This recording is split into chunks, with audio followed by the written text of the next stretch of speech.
The clay pot shattered against the compound wall, spraying red shards across the dusty ground. Adanna's chest heaved as she stared at the broken pieces, her hands trembling with a rage she could no longer contain. 10 years.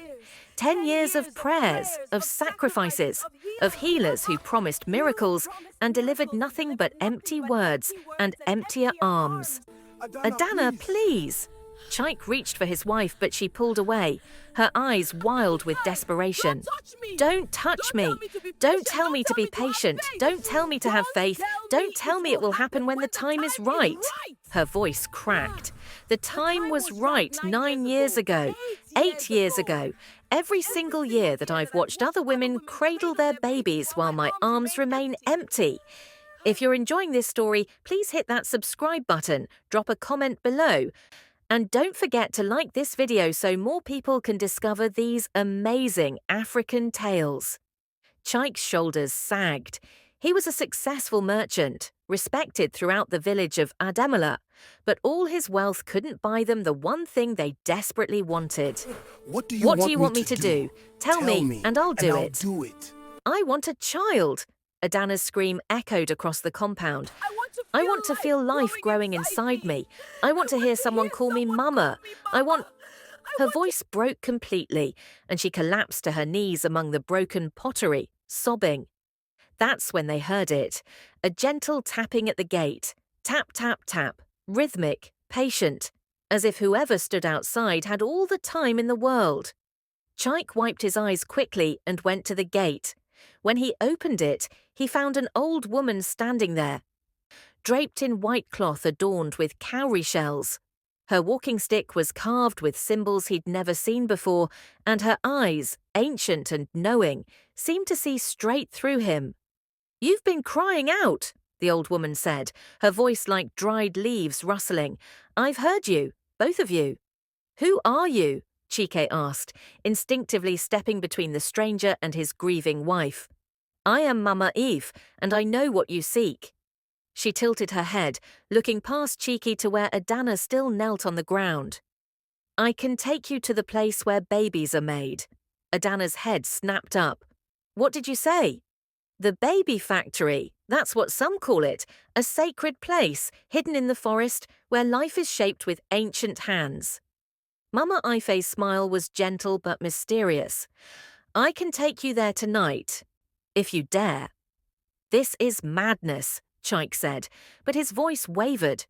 He'd heard whispers in the market, fragments of stories about women who'd gone into the forest barren and returned with children. He'd dismissed them as superstition, but now facing this strange woman, doubt crept into his certainty. "Is it madness to want a child?" Mama Ife asked. "Is it madness to accept help when help is offered?" Adanna was already standing, wiping her tears. "What do we need to do?" "Adanna, wait! No!" She whirled on her husband. "No more waiting, no more patience. If there's even a chance, even the smallest possibility, I'm taking it." Mama Ife nodded approvingly. "Good, but understand this, there is one condition, one rule that must never be broken." "What rule?" Chike demanded. "You'll learn it when the time comes. First, you must see. You must believe. Then you must decide if you can pay the price." The old woman turned toward the darkening forest beyond the village. "Come at midnight. Meet me at the old Iroko tree where 3 paths cross. Come alone, tell no one, and prepare your hearts for wonder." Before either could respond, Mama Ife had vanished into the twilight, moving impossibly fast for someone so ancient. Chike and Adanna stood in silence, the broken pot between them forgotten. "We're going," Adanna said finally. It wasn't a question. Chike looked at his wife, at the desperate hope kindling in her eyes, and knew he couldn't refuse her. "We're going." The forest at midnight was alive with sounds, chirping insects, rustling leaves, and distant animal calls that seemed almost human. Chike gripped his wife's hand as they followed Mama Ife's lamp deeper into the darkness. The old woman moved with surprising speed, her white clothes glowing faintly in the moonlight. "How much further?" Chike asked, his voice tight with nervousness. "We're here," Mama Ife replied, and suddenly they were standing before a compound that hadn't been there a moment before. The building seemed to shimmer, as if it couldn't quite decide whether to be solid or spirit. Its walls were made of red clay that pulsed with inner light, and strange symbols covered every surface. "What is this place?" Adanna whispered, awe and fear mixing in her voice. "This is where life begins," Mama Ife said, pushing open the wooden door. "This is the baby factory." Inside, the air hummed with energy. The room was circular, with dozens of large clay pots arranged in precise patterns. Each pot glowed, some gold, some silver, some deep blue, and from within came soft sounds like heartbeats and gentle breathing. "By all the ancestors," Chike breathed. Mama Ife moved to the center of the room, her movements now graceful and powerful, as if years had fallen away from her. "You want to know how babies are made? Not the way most people think, not just flesh joining flesh. That's merely the beginning. The real making happens here." She gestured to a large pot filled with red clay. "This clay comes from the riverbed where the first humans were born. It remembers what it is to be alive." She poured in water from a calabash. "This water flows from the spring that has never stopped since the world began. It carries the essence of continuation." Adanna moved closer, mesmerized, as Mama Ife opened a bottle that seemed to contain captured moonlight. "And this is light from the full moon, collected drop by drop, year after year. It gives the spark of spirit." The old woman plunged her hands into the mixture and began to shape. Her fingers moved with practiced precision, forming tiny limbs, a torso, a head. She sang as she worked, in a language older than memory, and the clay began to change. It darkened, becoming flesh. It warmed. It moved. "Impossible," Chike whispered, but he couldn't look away. Mama Ife lifted the tiny form and breathed into its mouth. Once, twice, 3 times. On the third breath, the baby opened its mouth and cried, a real living cry that filled the room with sound and possibility. Adanna's knees buckled. Chike caught her, but he was trembling too. They were witnessing something beyond understanding, beyond belief, yet undeniably real. "She's yours," Mama Ife said, wrapping the newborn in soft white cloth and placing her in Adanna's arms. "Every bit as real as any child born the usual way. She will grow, laugh, cry, love, and live. She is your daughter." Adanna looked down at the baby's face and felt something break open in her chest. Love, immediate and overwhelming, flooded through her. Tears streamed down her cheeks as she held the warm, wriggling bundle. "She's perfect. She's absolutely perfect." "What's the price?" Chike asked, his voice hoarse. "What's the condition you mentioned?" Mama Ife's expression grew serious. "This child is yours in every way that matters. Love her, raise her, cherish her. But you must never tell her where she truly came from. You must never speak of this place, of this night, of how she was made. Not to her, not to anyone." "That's all?" Adanna asked, looking up from her baby's face. "We just keep the secret."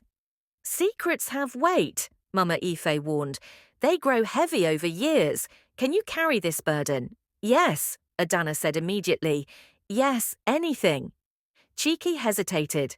Something about this felt dangerous, but looking at his wife's radiant face, at the miracle in her arms, he found himself nodding.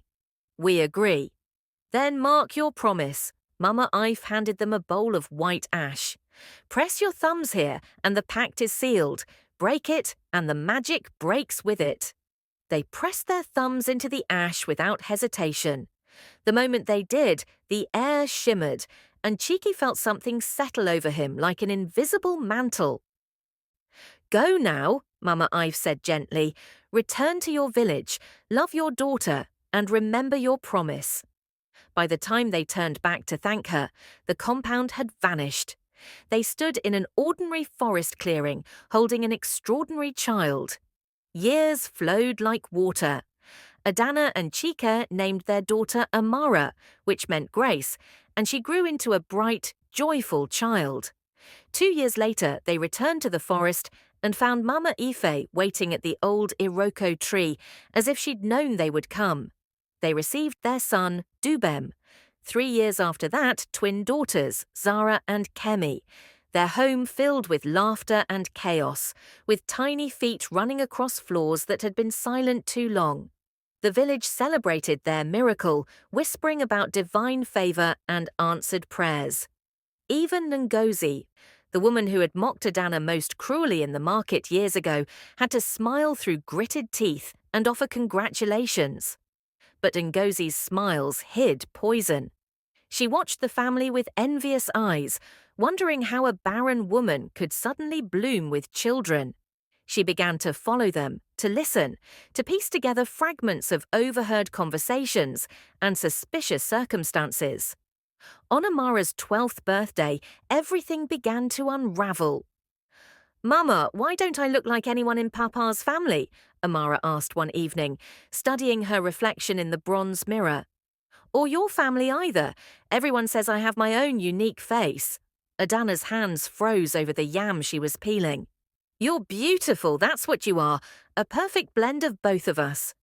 "But when you were pregnant with me, what were you like?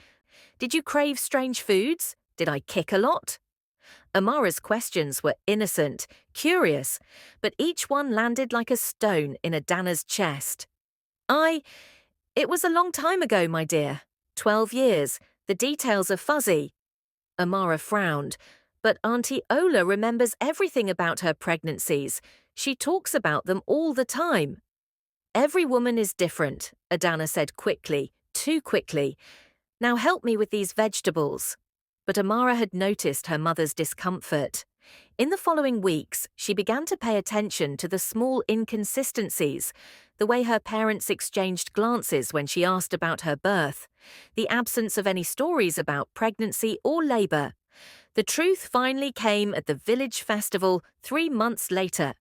Children ran everywhere, playing games while adults feasted and danced. Amara had wandered away from her siblings to get water when she heard voices behind the chief's compound.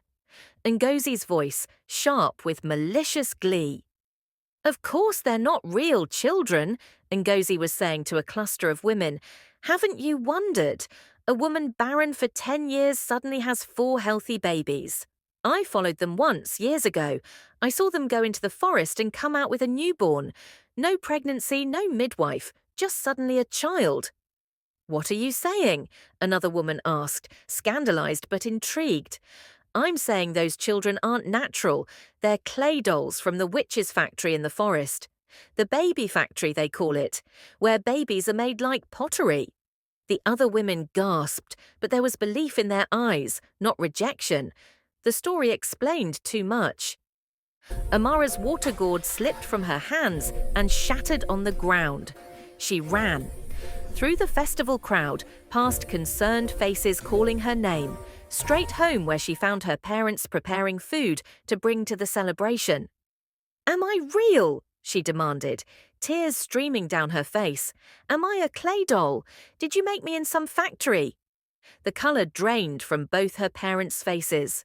"Amara, sweetness, where did you hear? Answer me!" Amara's scream brought her siblings running. Dubem, Zara and Kemi crowded into the room, sensing crisis. "What's happening?" Dubem asked, his 10-year-old face confused and frightened. "Are we real?" Amara turned to her father, her voice breaking. "I heard Ngozi. She said we came from a place called the Baby Factory. She said we're not natural, that you made us from clay like pottery. Tell me it's a lie. Please tell me it's a lie." Chike and Adanna looked at each other, years of secrets heavy between them. They could see the same desperate question in all 4 of their children's eyes. "We need the truth," Dubem said quietly. "Whatever it is, we can handle it, but we can't handle lies anymore." Adanna's hands shook as she reached for her children. "You have to understand, we love you. We love you more than life itself." "That's not an answer," Amara whispered. "Mama, am I real?" The room held its breath. Thunder rumbled in the distance, though the sky had been clear moments before. Chike closed his eyes, feeling the weight of the promise they'd made 12 years ago pressing against his chest like a physical thing. But when he opened them and saw his daughter's anguished face, he knew there was only one choice. "Yes," he said, his voice rough with emotion.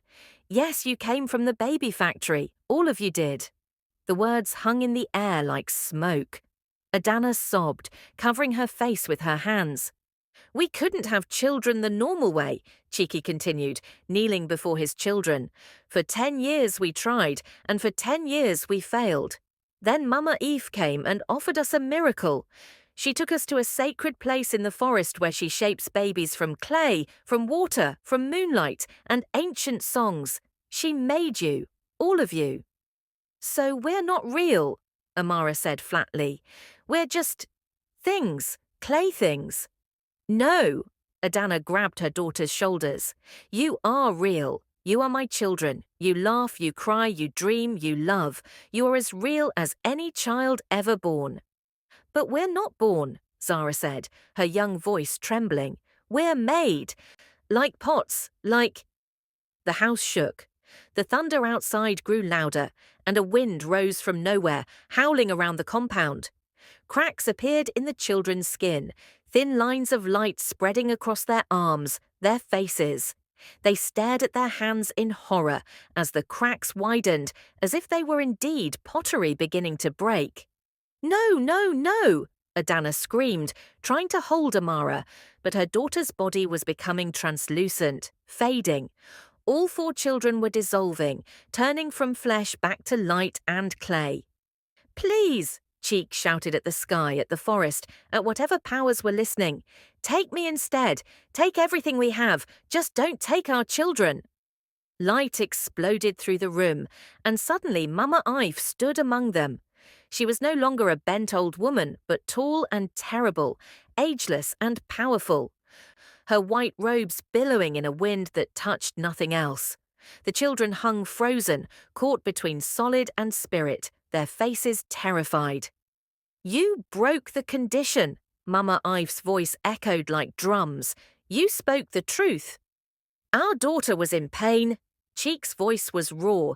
"She thought she wasn't real. She needed to know that we chose her, that we went to the ends of the earth for her, for all of them. What kind of parents would we be if we chose a rule over our children's hearts?" "A lie was destroying what love built," Adanna added, tears streaming. "They deserved the truth, even if it cost us everything." Mama Ife's expression was unreadable as she studied them. "You understand what you've done? You've broken a sacred pact." "Yes," they said together. "And you would do it again?" "Yes," Adanna whispered. "Every time. I would choose my children over any promise, any rule, any magic. They are my babies, and they needed to know the truth." A long moment passed. The children hung suspended, their tear-streaked faces watching their parents make this impossible stand. Then Mama Ife smiled.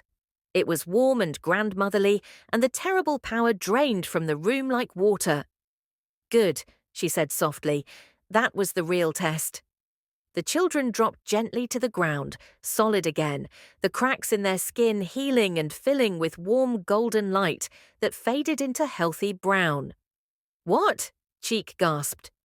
"The condition was never about the secret itself," Mama Ife explained, her form shifting back to the gentle old woman they'd first met.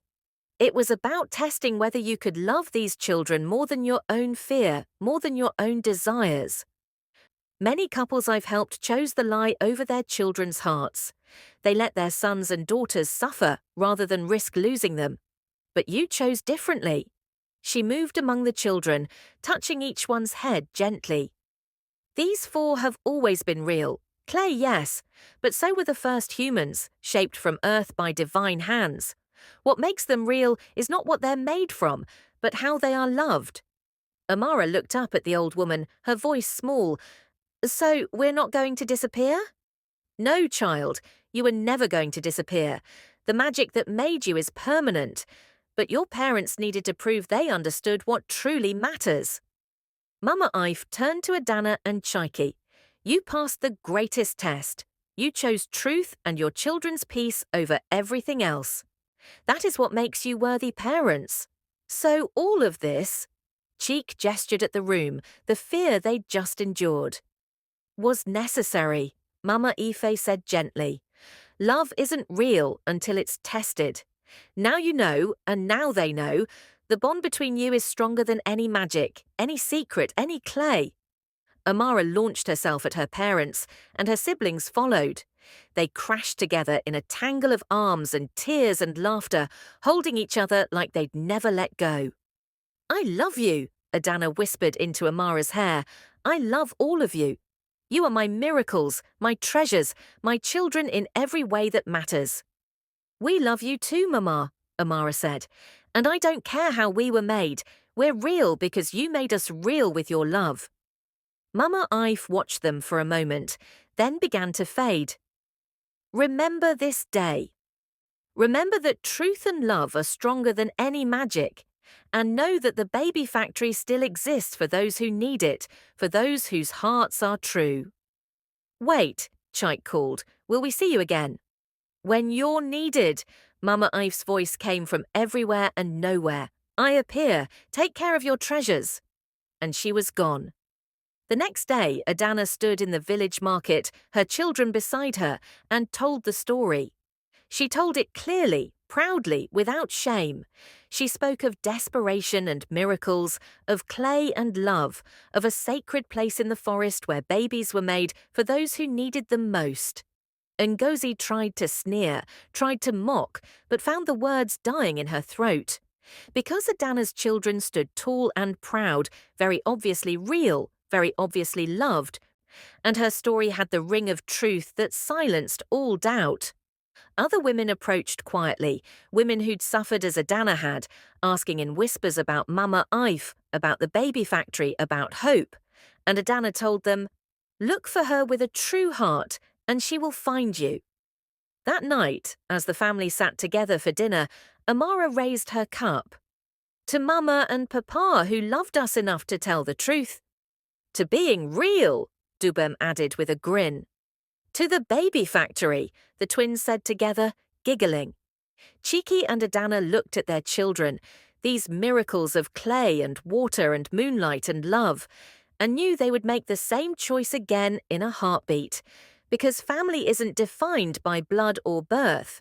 It's defined by truth, by sacrifice, and by unconditional love that chooses the child's heart over everything else. In the forest, at the old Iroko tree where 3 paths cross, Mama Ife smiled and began preparing for the next couple who would find their way to her door. The baby factory would continue its work, testing hearts and granting miracles to those who proved themselves worthy. And in the village of Adamola, 4 children slept peacefully, knowing exactly where they came from and exactly where they belonged. In the arms of parents who loved them enough to risk everything for the truth. If this story touched your heart, don't forget to share it with others who need to hear it. Subscribe for more African folk tales that teach us about love, family, and the magic that exists when we open our hearts. Drop a comment telling us what family means to you and hit that like button. Thank you for listening, and may your own hearts always choose love over fear. The end.